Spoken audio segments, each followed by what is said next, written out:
Oiê, como está você, pessoa ocupada?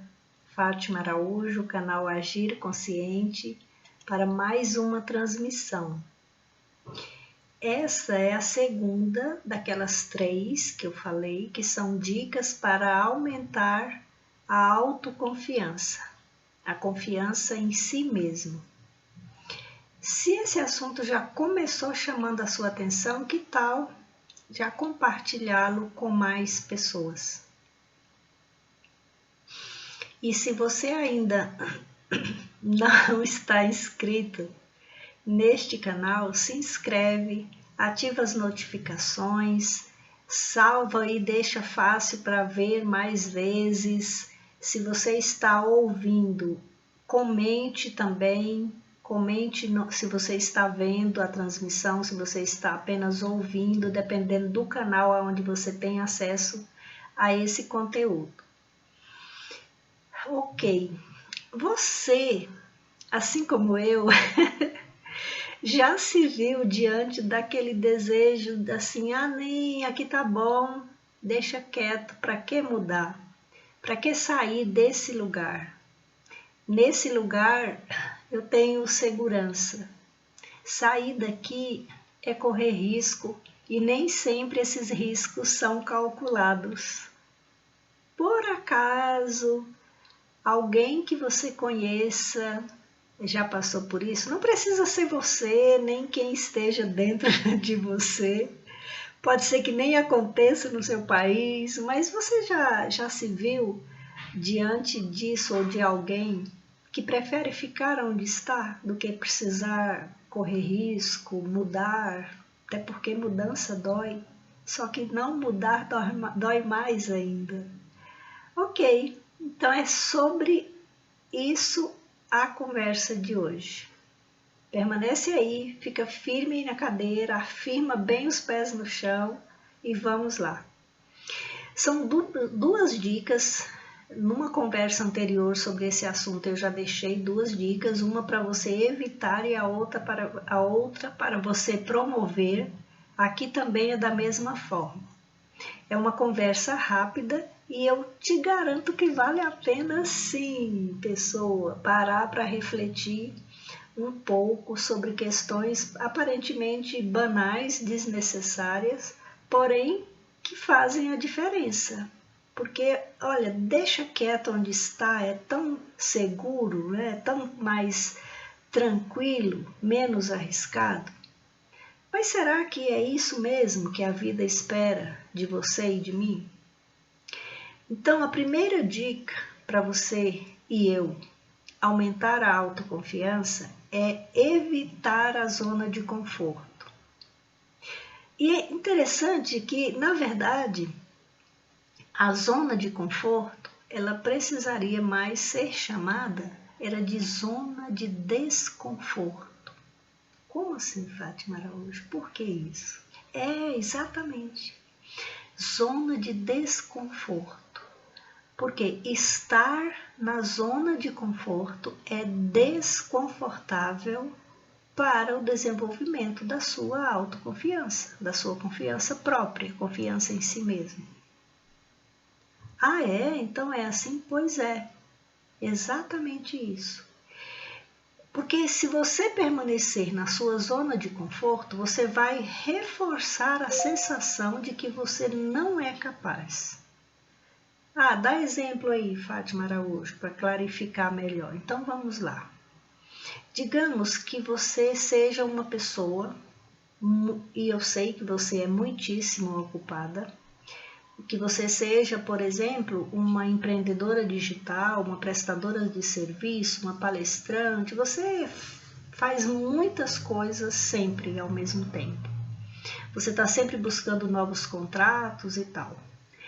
E aí chega para você uma demanda sobre algo até próximo do que você já faz, mas especificamente aquele trabalho você ainda não fez. E você corre o risco, por mais que queira e precise, de pensar, poxa, mas eu vou precisar estudar isso? Ah, não, é melhor não. Deixa aqui, deixa eu repetindo a mesma palestra, para a mesma empresa, fazendo as mesmas reuniões, usando os mesmos slides. Me veio um exemplo aqui. Digamos que você seja um professor, uma professora, que você ministre aulas particulares, por exemplo, para grupos ou individuais. E chega para você um estudante, digamos que seja do ensino médio, com uma daquelas matérias assim, até dentro do que você ensina. Vou usar aqui o que mais dói para mim, que é a matemática. Então, digamos que você, sim, você trabalha com matemática e sempre lecionou aula particular, ensinou para alunos, digamos, do ensino fundamental, dos últimos anos ali do segundo ciclo. E apareceu para você um aluno do terceiro ano, que está prestes a bombar em matemática, a tomar bomba, se não conseguir a nota necessária. Só que aquelas matérias lá do terceiro ano do ensino médio, você ainda não trabalhou com elas, por mais que você domine a matemática. E aí, você vai deixar de prestar esse serviço ou você vai aprender algo mais na matemática? É bem provável que esse exemplo que eu dei não seja o mais adequado. Eu imagino que se você é muito bom ou boa em matemática, você vai saber isso aí. Mas suponhando que seja o conhecimento que está lá guardado, você não usou ainda desde que aprendeu. Então você precisaria estudar sobre ele. E é mais fácil para você deixar de ministrar aquelas aulas do que estudar aquele conteúdo. Eu trouxe exemplo assim bem corriqueiro para dizer que depois pode ficar para você aquele sentimento, poxa, mas como assim eu não encarei aquelas aulas? Só porque eu tinha que estudar? Será que eu não sou capaz mesmo de aprender algo mais aqui na matemática? Então, a ideia é provocar mesmo esse sentimento. É dizer que essa zona de conforto, que você já tem tudo de cor e salteado, ela sim precisa ser uma zona de desconforto, de você sair dali daquele lugar e começar a falar também de outro lugar, como no exemplo simples que eu dei. E esta é a primeira dica para você evitar a zona de conforto. A segunda dica é para você promover o correr riscos. Lembrando que assim, é correr riscos de preferência calculados, assim, que você exatamente saiba dos riscos, mas que você já vá preparada ou preparando-se, pessoa, para encarar aqueles riscos que estão ali no caminho. E lembrando que esse correr risco, ele faz com que se desafie, faz com que se aprenda mais. Naquele exemplo lá que eu dei, o risco seria a pessoa ter que virar horas ali vendo aquela matéria que aquele aluno do ensino médio precisa aprender.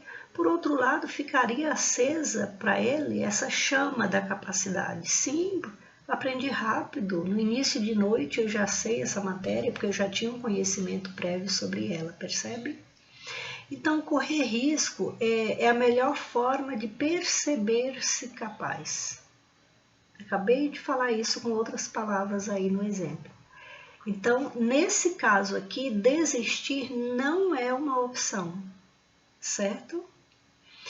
Zona de conforto também não é.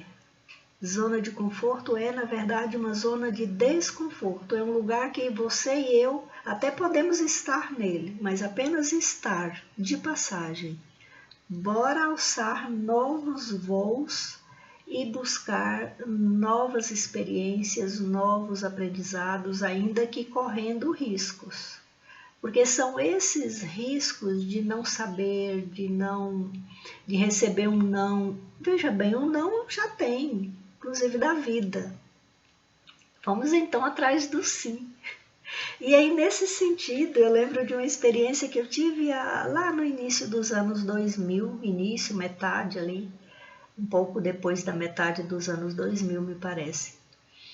Eu estava como prestadora de serviço, atendendo uma região em um determinado estado, e veio para mim um trabalho. Sempre vinha algum trabalho que eu falava, ok, eu aceito, pode deixar que eu dou conta. E aí eu me via assim, falei, como assim que eu falei que vou fazer esse trabalho, mas eu não sei como é que faz. E é tão interessante que mesmo que naquela época ainda não se tinha tantos recursos de pesquisas, de aprendizados. Hoje eu quero saber de algo, vou lá e busco no Google, no YouTube, ou nas plataformas de busca aí, vem uma solução. Claro que nem toda que vem eu preciso acolher. Só que naquela época o próprio sinal de internet não é o que se tem hoje. E mesmo assim eu aceitava aqueles desafios. Nem eu mesma entendia se era só por necessidade que eu aceitava ou se era realmente por querer correr risco e por acreditar que sim, eu daria conta. E pior que dava, acredita? Teve um trabalho, inclusive, que me chamou muita atenção.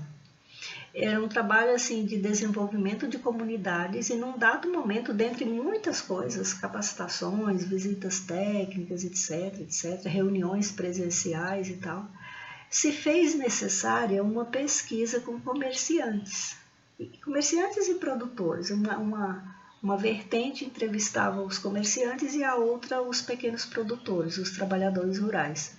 Porque eles não produziam além do que consumiam, alegando que não tinha para quem vender.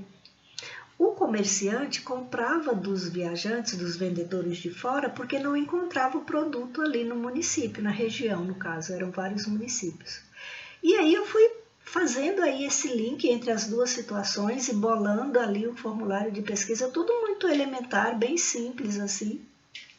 A própria compilação de dados foi bem simples. O certo é que eu própria e quem solicitou o serviço, ao olhar para aquele material, falou, poxa, mas que bacana. Aí eu fiquei assim, falei, poxa, essa pessoa deve ter, nesse sentido, talvez menos experiência que eu. Mas não, é porque realmente o trabalho ficou bacana, só que eu não tinha ideia no início de como fazê-lo. Então, eu finalizo aqui essa conversa, deixando aqui esse meu exemplo, expondo algo meu, que eu não costumo falar especificamente desse assunto. Aliás, eu acho que é a primeira vez que eu falo em público sobre isso, para dizer que se eu conseguir, você também consegue. Ah, não, Fátima Araújo, o desafio agora é muito maior do que esse exemplo que você deu. Só que hoje a sua capacidade em relação às condições que eu tinha na época também é muito maior. Então, confia no taco aí, vai, confia, vai que dá certo. Planeja, age, olha bem o que foi solicitado, se ficou com dúvida, pergunta, mas sim, corra risco de virar noite, de ter que fazer de novo, refazer, mas está tudo bem, o bacana que fica é o aprendizado. Combinado então? Encerrando por aqui mais essa transmissão, eu te vejo na próxima conversa, eu te escuto, você me escuta na próxima conversa. Enquanto isso, deixa aí seus comentários. Como que você se enxerga nesse contexto que tratou aqui a nossa conversa? Você discorda do quê? Diz aí do que você discorda, qual que é a sua opinião, quais os aspectos que você sim concorda, como é que chega para você essa reflexão. Vamos trocar aí um dedo de prosa nos comentários. Nos vemos logo, logo na próxima conversação. Abraço virtual e tchau, tchau!